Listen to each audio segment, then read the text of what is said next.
Aujourd'hui, nous commençons une nouvelle série qui va pas être tous les dimanches, mais pendant quelques dimanches interspersés, nous allons nous pencher sur le sabbat. Nous vivons dans un temps de progrès, n'est-ce pas? Les choses avancent tellement vite dans le monde actuel. C'est juste incroyable de voir le changement juste dans ma vie. Absolument incroyable. Mais les progrès humains de l'homme laissé à lui-même, ça ressemble à quoi? Les choses se passent avec plus de vitesse, plus de complexité, plus d'intensité, plus de surcharge, plus de frénésie.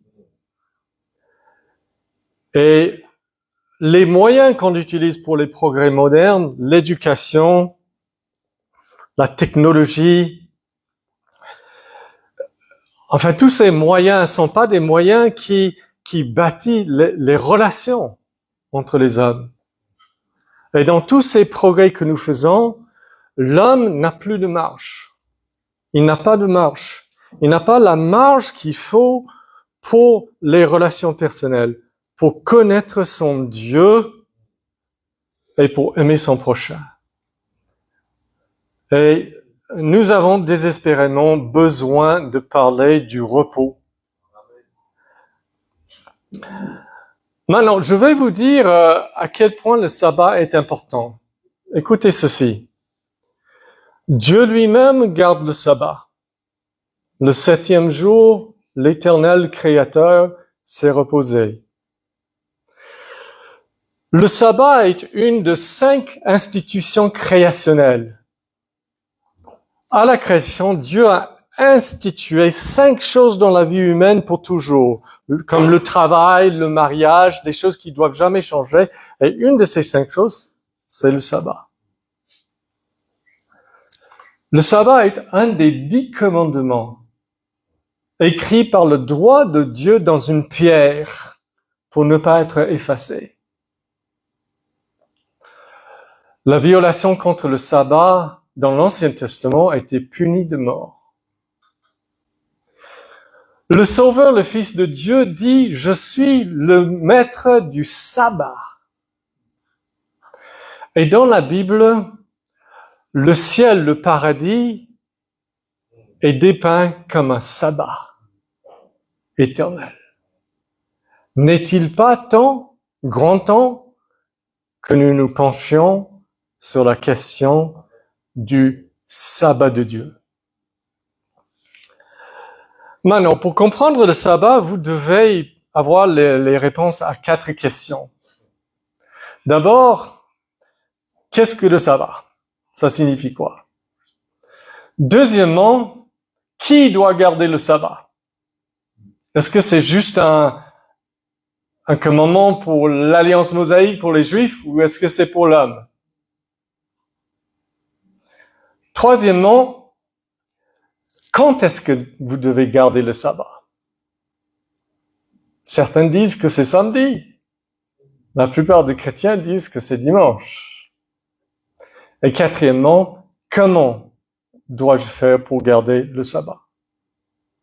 Aujourd'hui, nous allons regarder simplement qu'est-ce que le sabbat.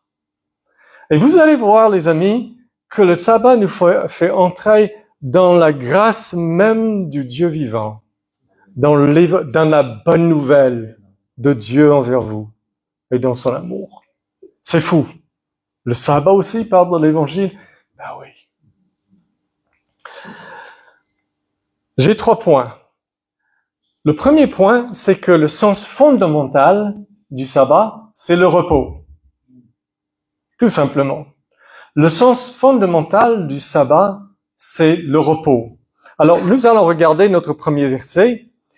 Les mots l'indiquent dans la Bible. Nous lisons dans Genèse chapitre 2 et verset 2. Attends, je prends ma feuille avec les versets aussi. Le 7e jour,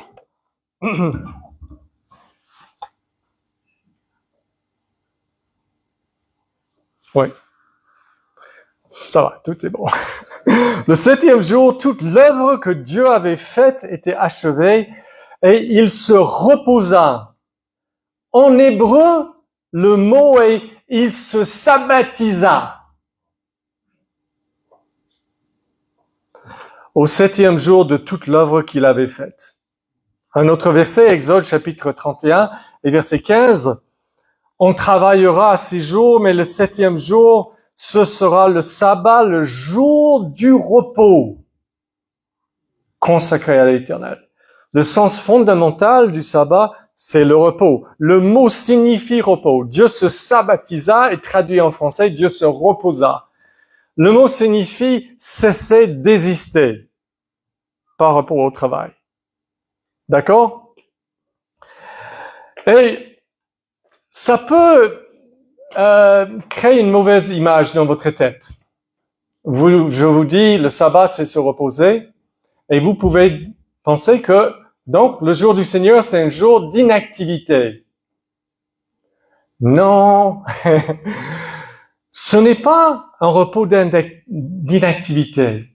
Le sabbat, c'est un repos pour passer d'une sorte d'activité à une autre.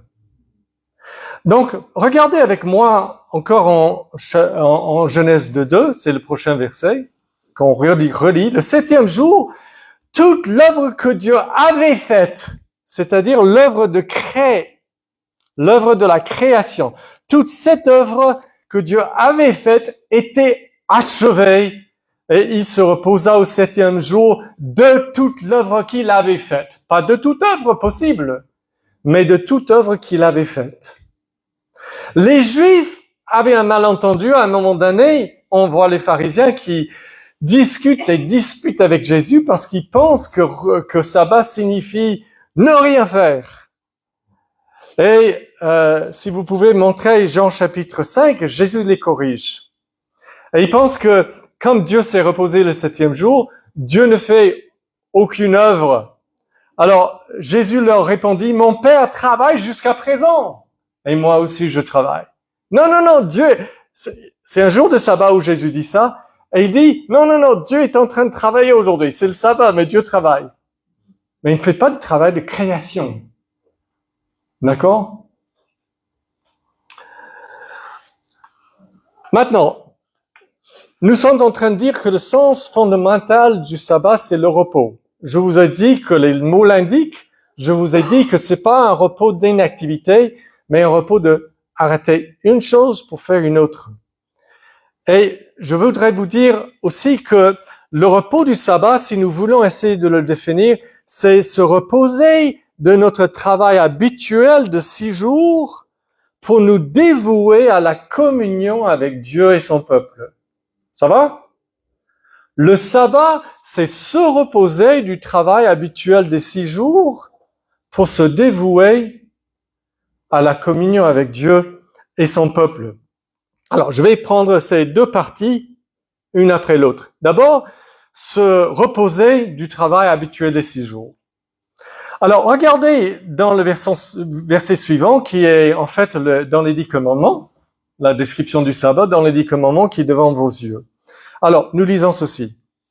Regardez comment Dieu insiste sur le fait d'arrêter de faire le travail que vous faites habituellement les 6 jours. D'accord? Que ce soit au boulot, que ce soit à la maison, la ménage, le jardin, tout le travail, que ce soit les devoirs, les jeunes, les écoliers, que ce soit les devoirs, tout ce que vous faites habituellement les 6 jours, vous ne faites pas le jour du Seigneur. Écoutez bien. Mais souviens-toi du jour de repos pour le sanctifier, tu travailleras 6 jours. Et certains ont besoin d'entendre ça parce qu'ils ne travaillent pas 6 jours. Tu travailleras 6 jours et tu feras tout ton ouvrage. En Occident, qu'est-ce que ça veut dire? Ça veut dire que d'habitude, 5 jours, on va au boulot et le 6e jour, on travaille dans le jardin et dans la maison. OK? Tout ça, c'est le travail de 6 jours. OK? Ça, c'est le travail de la semaine. Oui, le ménage, c'est un travail des 6 jours. Comment je le sais? Parce que Dieu dit, un homme ramasse du bois pour mettre dans son poêle le jour du sabbat dans l'Ancien Testament, il est puni de mort. Je vous garantis que c'était pas son boulot, c'était son ménage. Il ramassait du bois pour mettre dans son poêle. Il n'allait pas au champ pour travailler. D'accord? Le ménage, c'est un travail des 6 jours. Alors, nous lisons. Tu travailleras 6 jours et tu feras tout ton ouvrage, mais le 7e jour est le sabbat de l'Éternel ton Dieu. Tu ne feras aucun ouvrage des 6 jours. Ni toi, ni ton fils, ni ta fille, ni ton serviteur, ni ta servante. Et je suis tellement insistant là-dessus, même ni ton bétail, et ni l'étranger, même la personne qui ne croit pas en moi. Tu ne le feras pas travailler le jour du Seigneur, ni l'étranger qui réside chez toi. Car en 6 jours, l'Éternel a fait le ciel et la terre, la mer et tout ce qui s'y trouve, et il s'est reposé le 7e jour. C'est pourquoi l'Éternel a béni le jour du sabbat et l'a sanctifié, l'a mis à part des autres pour être différent. Maintenant, nous sommes en train de dire, c'est se reposer du travail des 6 jours. Cela veut dire quoi? Ça veut dire que, en tant que chrétien, je ne fais pas mon boulot, mon métier pendant le jour du Seigneur. Je ne rattrape pas mes emails de travail le jour qui est à l'Éternel Dieu. Donne-lui son jour. Pas son matin, donne-lui son jour. Ça veut dire que il n'y a pas de ménage, il n'y a pas de jardinage, et il n'y a pas de devoir écolier. Nos enfants, pendant toute leur carrière, n'ont jamais fait leurs devoirs. Le jour du Seigneur, c'était interdit dans notre maison, jusqu'au coucher du soleil de dimanche. Et notre fille a eu son bac avec mention bien, elle a manqué d'un 10e de point d'avoir mention très bien. Et ça, c'est toute une carrière sans jamais étudier le dimanche. Et il vous est interdit de faire des activités qui exigent que d'autres travaillent. Ça veut dire que le dimanche, je ne mange pas au resto.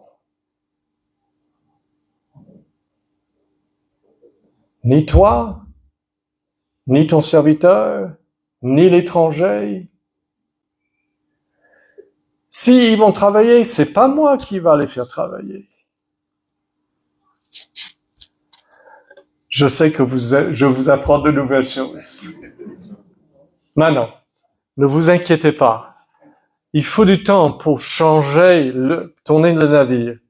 Si vous avez prévu d'aller manger à McDo aujourd'hui et vous n'avez rien préparé, donc allez-y. Mais parlez entre conjoints aujourd'hui après. Maintenant, il y a 2 sortes de travail qu'on peut faire le dimanche, qui sont les travails de nécessité et les travails de miséricorde. C'est Jésus qui l'enseigne, qu'il y a 2 exceptions. Si vous n'allez pas manger à McDo, vous allez manger chez vous. Qui va faire à manger? Ça, c'est un travail de nécessité, vous êtes obligé de le faire. Un travail de miséricorde, votre animal tombe dans le fossé le dimanche, vous n'allez pas attendre le lendemain, même si vous savez qu'il va bien survivre, vous n'allez pas attendre le lendemain pour le tirer de là. Ça, c'est un travail de miséricorde. D'accord? Je vais vous en parler dans un message futur. J'insiste tout simplement maintenant que le Seigneur veut vous reposer. Il veut vous reposer le dimanche. Ne luttez pas contre lui. Vous avez besoin de ce repos, d'une chose pour faire une autre. Le diable veut que vous soyez dans les choses des 6 jours tout le temps. Dieu veut que vous vous arrêtiez pile et net pour vous tourner vers lui d'une manière différente. Maintenant, la deuxième partie de la phrase. J'ai dit, le repos du sabbat, c'est arrêter le travail habituel des 6 jours pour se dévouer à la communion avec Dieu et son peuple. Est-ce que je peux vous prouver que c'est ça? Oui. Regardez avec moi dans Actes, on devrait quand même, oui, on peut aller après, oui. Ok. Dans ce passage que nous relisons, en Actes chapitre 20, nous lisons « Souviens-toi du jour du sabbat pour le sanctifier ». Ça, c'est Dieu qui vous parle. Souvenez-vous du jour du sabbat pour vous pouvez me le dire, pour le sanctifier. Regardez à la fin du passage. C'est pourquoi l'Éternel a béni le jour du sabbat et l'a sanctifié. Qu'est-ce que ça veut dire sanctifier? Sanctifier signifie prendre quelque chose et l'enlever dans l'usage ordinaire pour le donner uniquement à l'usage de Dieu. Je vous donne un exemple. Dans l'Ancien Testament, il y avait beaucoup de choses saintes. Est-ce que vous pouvez me dire une chose qui était sainte dans l'Ancien Testament? Allez-y. Comment? Prier? Oui, ok. Il y avait des lieux saints. Le temple était saint. Le sacrificateur était saint. Il y avait des ustensiles saints dans le temple, n'est-ce pas? Alors, c'était quoi les ustensiles saints? Très moral? Non, c'était pas de moralité. Saint ne veut pas dire forcément intègre ou pur. Ça veut dire mis à part d'un usage normal pour être seulement à Dieu. Les ustensiles saints, c'était des ustensiles, fourchettes et machins, qu'on utilisait à la maison. Et pour les sanctifier, on les enlève de votre foyer, on les donne au Seigneur, on va les utiliser dans le temple maintenant. Hein?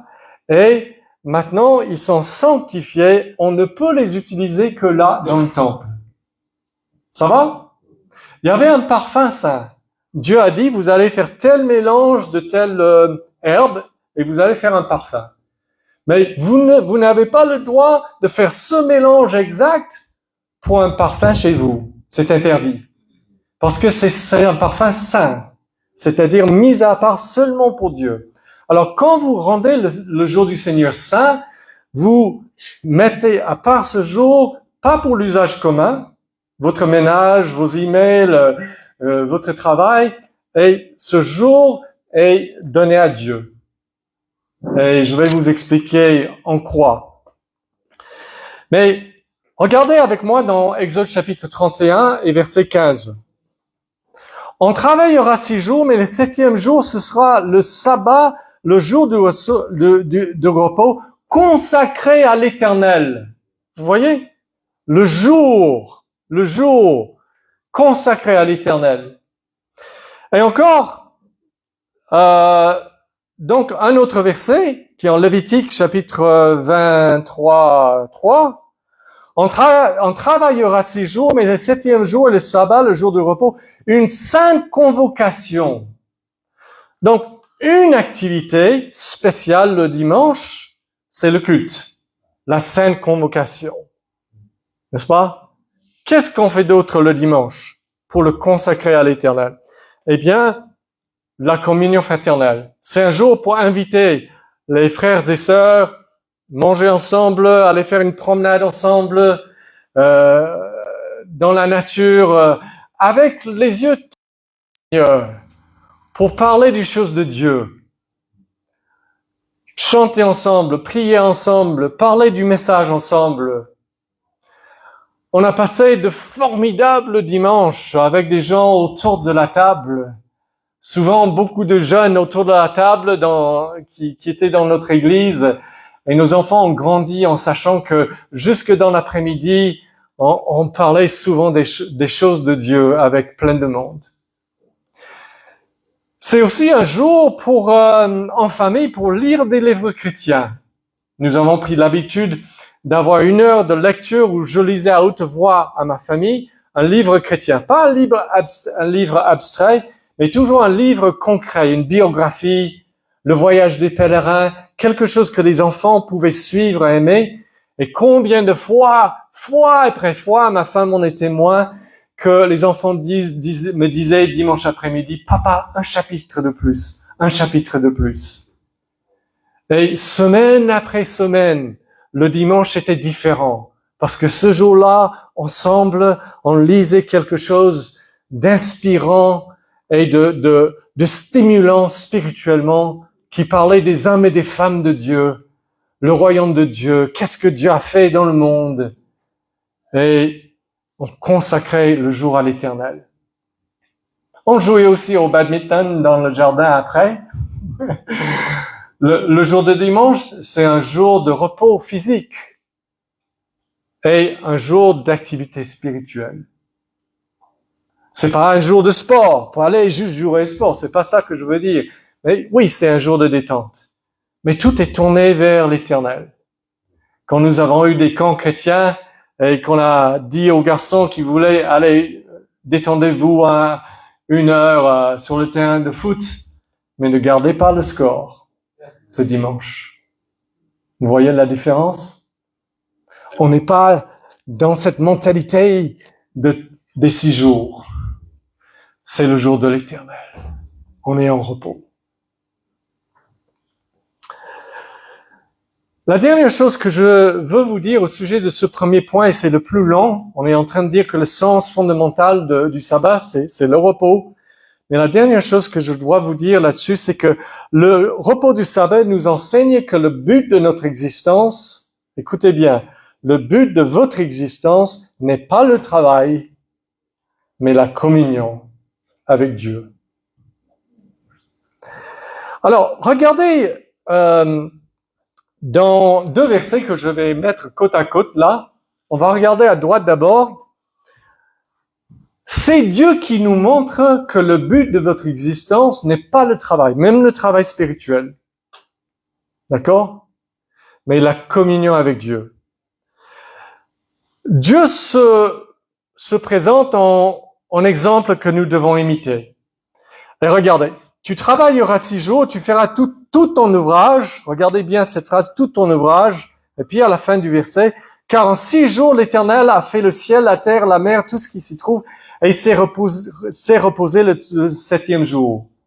Regardez, quelle est la raison pour laquelle vous devez reposer? Comment? Dieu l'a fait. Nous devons imiter Dieu. C'est pourquoi, à gauche, nous avons le récit de la Genèse, c'est le 7e jour. Dieu a achevé tout le travail qu'il avait fait. Le 7e jour, il s'est reposé de tout le travail qu'il avait fait. Maintenant, dites-moi une chose. Dieu ne se fatigue pas. Pourquoi est-ce qu'il s'est reposé?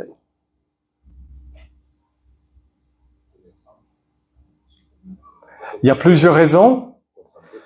Mais c'était pas un repos de fatigue, c'était un repos de satisfaction et joie dans une œuvre achevée et parfaite. Regardez, un homme sur une île déserte, il aime beaucoup la musique, mais il est coincé sur cette île déserte. Je vais me faire une guitare. Il lui fait quelques mois, il n'a jamais fait ça. Il fabrique enfin une guitare avec tout ce qu'il pouvait trouver. Et il commence à jouer. Ah, c'est bien. C'est formidable. Il y a un sens il va plus jamais faire une guitare. Le but, c'est pas le travail. Le but, c'est la musique. N'est-ce pas? Et regardez avec moi dans Exode chapitre 31, 17. Nous avons un verset curieux au sujet du sabbat. Ce sera entre moi et les Israélites un signe pour toujours, car en 6 jours, le Seigneur a fait le ciel et la terre, et le 7e jour, il s'est reposé, et il a repris haleine. En fait, la version Darby dit, il s'est reposé et il a été rafraîchi. Nous savons que c'est pas vrai littéralement, mais c'est ce que les théologiens appellent un anthropomorphisme. Qu'est-ce que ça veut dire? que parfois on attribue à Dieu des attributs humains ou des actions humaines pour nous aider à comprendre quelque chose. Il n'a pas de haleine parce qu'il n'a pas de poumon, il est pur esprit, d'accord? Mais qu'est-ce que ça veut dire qu'il a repris haleine? Le sens de ce verbe est parfois, en hébreu, et parfois, il s'est rafraîchi. Ce verset parle d'une satisfaction.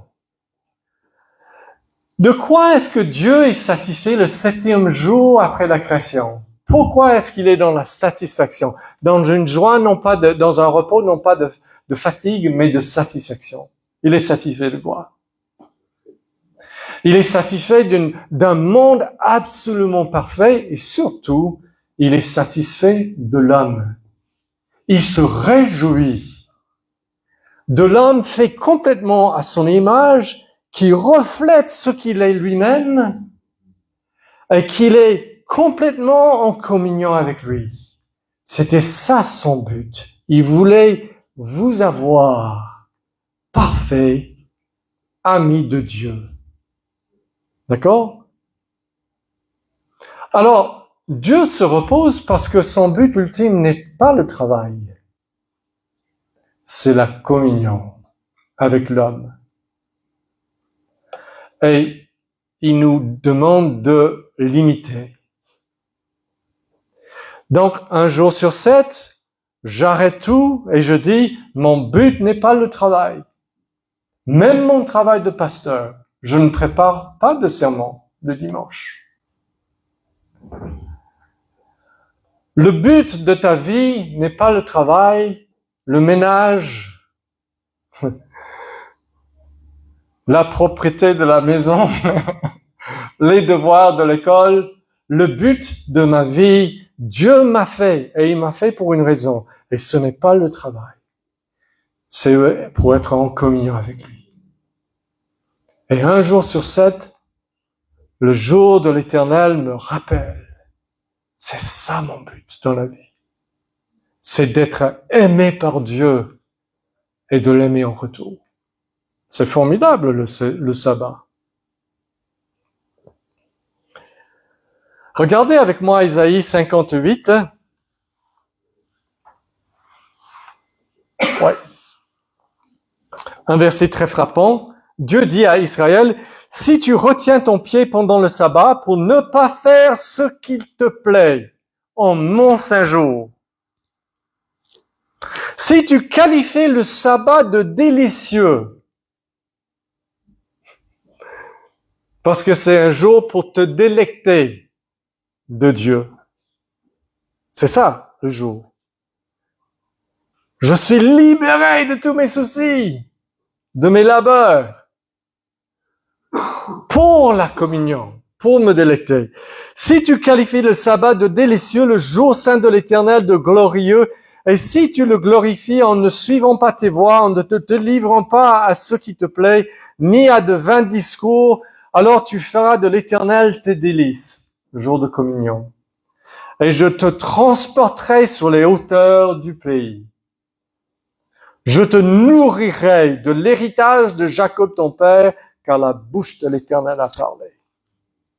Si tu me donnes ce jour, et si une semaine, un jour chaque semaine, tu montres que je suis plus important que toi, que le travail, que tout ce que tu fais dans les 6 jours, et tu me donnes ce jour, et tu te laisses aimer par moi, aimer ce jour, je vais te transporter sur les hauteurs spirituelles. C'est quelque peu important le sabbat. Maintenant, nous avons fini la grande partie. En fait, je n'ai que 2 versets de plus et 2 points de plus. Ça va? Je vous laisse reprendre haleine. Ok. Nous avons compris que le sens fondamental du sabbat, c'est le repos. C'est le repos d'une chose pour faire une autre. Deuxième point, le sens relationnel du sabbat. C'est quoi? Le sabbat signifie que vous êtes le peuple racheté de Dieu. Ok. Deutéronome chapitre 5. Vous savez ce qui se passe en Deutéronome chapitre 5? Dieu donne une deuxième fois les 10 commandements. Vous vous rappelez, les pierres ont été cassées? Il donne une deuxième fois. Mais cette fois, dans une des pierres, il y a un petit ajout. Un petit changement dans un commandement. Le commandement du sabbat. Regardez. Enfin. Nous lisons ceci. Observe le jour du sabbat pour le sanctifier comme l'Éternel, ton Dieu, te l'a commandé. Tu travailleras 6 jours et tu feras tout ton ouvrage. Mais le 7e jour est le jour le sabbat de l'Éternel, ton Dieu. Tu ne feras aucun ouvrage, ni toi, ni ton fils, ni ta fille, ni ton serviteur, ni ta servante, ni ton bœuf, ni ton âne, ni tout ton bétail, ni l'étranger qui réside chez toi, afin que ton serviteur et ta servante se reposent comme toi. Tu te souviendras que tu as été esclave au pays d'Égypte et que l'Éternel, ta Dieu, t'en a fait sortir à main forte et à bras étendus. C'est pourquoi l'Éternel, ton Dieu, t'a commandé de célébrer le jour du sabbat. Avant la chute, il y avait une raison pour célébrer le sabbat. C'était que l'Éternel est notre Créateur et il nous donne l'exemple et il veut que nous soyons comme lui. Il s'arrête parce qu'il veut être en communion avec nous. Nous nous arrêtons parce que nous voulons être en communion avec lui. D'accord? Le sabbat avait un lien avec le Créateur. Mais après l'Exode, bras étendus, main forte, il y a une deuxième raison pour célébrer le sabbat. C'est pour célébrer la rédemption. Maintenant, écoutez ceci, c'est logique. Imaginons, on est après l'Exode, Israël est maintenant dans le pays de Canaan. OK? Et ils commencent à célébrer les sabbats. Tous les samedis, pour eux, ils se reposent complètement. Pourquoi est-ce qu'ils peuvent avoir 1 jour sur 7 de férié, de repos? Parce qu'ils ne sont plus esclaves en Égypte. On ne donne pas de jour de repos aux esclaves dans l'Antiquité. D'accord? Ils jouissent d'un repos chaque semaine, un repos qui est basé sur une rédemption. Je peux me reposer, je ne fais rien aujourd'hui parce que je ne suis plus en Égypte, esclave. J'ai été racheté à bras forts de l'Éternel. Et je célèbre ça, regarde-moi, je fais rien aujourd'hui parce que je ne suis plus esclave. Je suis racheté de l'Éternel. Cette raison passe au peuple de Dieu que vous êtes. Vous êtes aussi rachetés. Et chaque sabbat, quand vous vous arrêtez et vous ne faites rien, vous aussi, vous vous rappelez que je n'ai rien à faire pour mon salut. Je n'ai aucune œuvre à faire. Je peux complètement me reposer physiquement, mais le Seigneur me dit, par le biais de cette image du sabbat, elle me rappelle fortement, tu n'as rien à faire. Le Christ est en repos lui-même à la droite de Dieu parce qu'il a fini l'œuvre et il s'est reposé, il s'est assis. L'œuvre est parfaite. Il a dit au sujet de son œuvre de la foi, comme le Père a dit à la création, Dieu a vu que c'était très bon. Christ a vu son œuvre sur la croix, il est ressuscité, il s'assoit, il a vu son œuvre au calvaire, c'est très bon, ça suffit, il n'y a rien plus à faire. Ils sont rachetés. Ils sont complètement lavés pour toujours. Et chaque sabbat, je me rappelle ça. Dieu est en repos par rapport à moi, je suis en repos par rapport à lui.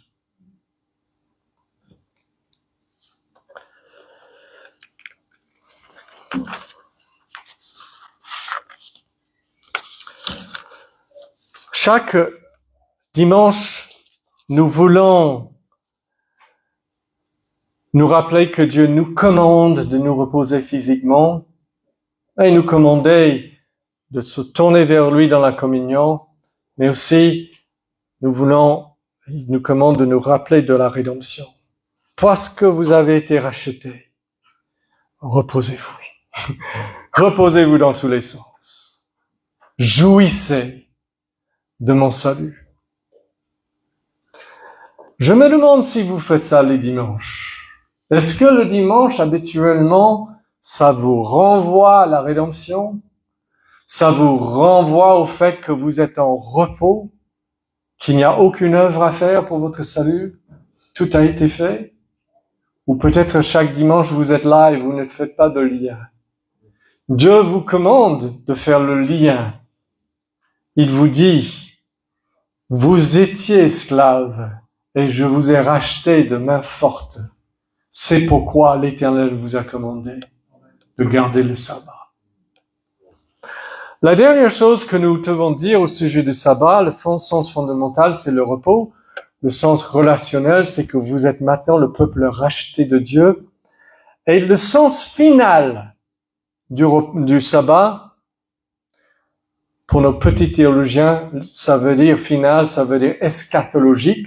Mais comme ça veut rien dire pour la plupart d'entre vous, je dis le sens final. Je parle de sens de la finalité du temps, du plan de Dieu, la finalité, là où on va. D'accord? Le sens final du sabbat, c'est que le sabbat signifie que vous êtes en train de vous avancer vers le repos céleste et final en Dieu. D'accord? Écoutez bien. Pourquoi est-ce que pendant l'Ancien Testament, Dieu a structuré la vie humaine pour qu'il y ait encore et encore et encore et encore chaque fois 6 jours et après 6 jours, repos? En fait, c'est un microcosme de la vie humaine entière. L'homme fait ce que Dieu lui demande de faire et il entre dans le repos de Dieu, le repos plus haut, finalement. Donc, le sabbat, c'est pas simplement pour que vous regardiez là-haut pour la communion avec Dieu et non plus vers les choses de la terre, le travail des 6 jours. Le sabbat, c'est aussi pour que vous regardez en avant vers l'avenir et que vous regardez ce jour qui vient. L'histoire n'est pas toujours la même. L'histoire va connaître un aboutissement. Comme chaque semaine connaissait pour les Juifs un aboutissement, on arrive au repos. Et chaque dimanche, pour les Juifs, chaque samedi, ils arrivaient à ce dernier jour de la semaine et ils se rappelaient l'histoire, Dieu l'amène au repos. Nous savons que c'est le sens du sabbat parce qu'en Hébreux 4, nous lisons ceci. Le paradis final est appelé le sabbat final, le sabbatismos. Il reste donc un repos de sabbat pour le peuple de Dieu. Il est en train de parler du paradis. Et c'est un sabbat, le vrai sabbat. Car celui qui entre dans le repos de Dieu, le repos final, se repose aussi de ses œuvres comme Dieu se repose des siennes. Empressons-nous donc d'entrer dans ce repos-là.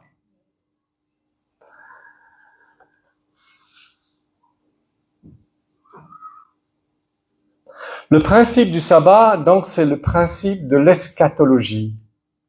C'est le principe qui dit, il va y avoir une finalité. Nous sommes dans la Coupe du Monde. Qu'est-ce qu'on ferait si c'était juste des matchs chaque semaine sans fin? Non, mais on arrive à la fin des matchs de poule, et puis on arrive au match de quart de finale, et puis aux demi-finales, et à chaque étape, ça nous rappelle quoi? Il va y avoir une finale. Chaque dimanche, c'est pour vous rappeler, il va y avoir une finale. Un dernier dimanche éternel. Amen. Et vous n'allez pas retravailler, chers amis. Vous n'allez jamais retravailler. Dieu est le Dieu qui veut vous donner ce repos éternel. Il est comme ça. C'est son caractère. C'est sa bonne nouvelle. Nous devons donc sans doute un peu plus chaque dimanche, pensez à cette finale. Oui, Seigneur, je me rappelle. 6 jours, et puis un 7e, et le travail est fini. Je me rappelle, Seigneur, je m'empresse d'entrer dans le repos final. Aide-moi à m'empresser. Je termine par 2 applications. D'abord à vous, chrétiens. Si vous voulez tout boucler comme des fleurs dans un beau bouquet, rappelez-vous de 3 choses. Garder le sabbat pour vous, ça veut dire regarder en haut, regarder en arrière et regarder en avant. C'est tout. Le sabbat, je me repose des œuvres terrestres pour regarder en haut, communion avec Dieu. J'oublie la terre, communion avec Dieu. Le jour du sabbat, je me repose et je regarde en arrière, vers le calvaire. Rédemption. Je peux me reposer parce que je suis racheté.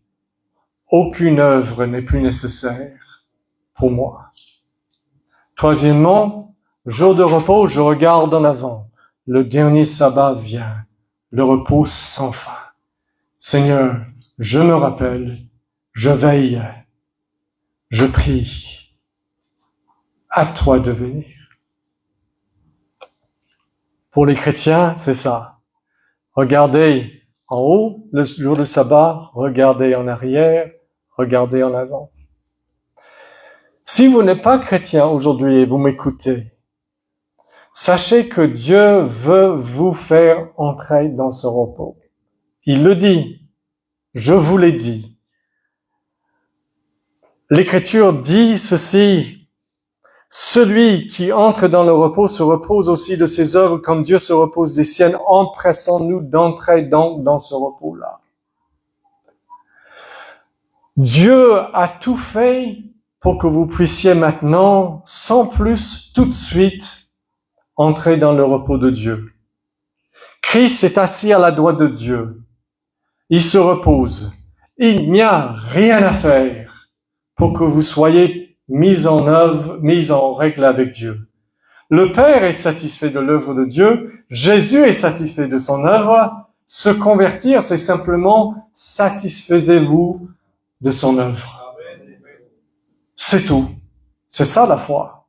Seigneur, ce que tu as fait est suffisant pour moi. Je me repens. Je lâche mes armes. Je lâche ma justice propre. Mes efforts de venir à toi par moi-même, par mon ouvrage. Non! Je me repens. C'est ton ouvrage au calvaire qui me met en repos. Elle est finie. Je me repose en toi. Merci Seigneur. Si vous n'êtes pas entré dans le repos, faites-le maintenant. Il n'y a rien de plus simple ou de plus radical. Je sais que vous entendez ça souvent, mais dites-moi une chose. Est-ce que dans votre vie, vous avez une fois fait quelque chose, une seule chose, parce que vous aimez Jésus-Christ? Est-ce que quelque chose dans votre vie a changé, et changé pour toujours, parce que vous aimez Jésus-Christ? Sinon, vous n'aimez pas Jésus-Christ et vous avez besoin de lâcher les armes, de se reposer de votre guerre contre Dieu et d'entrer dans le repos. Prions Dieu.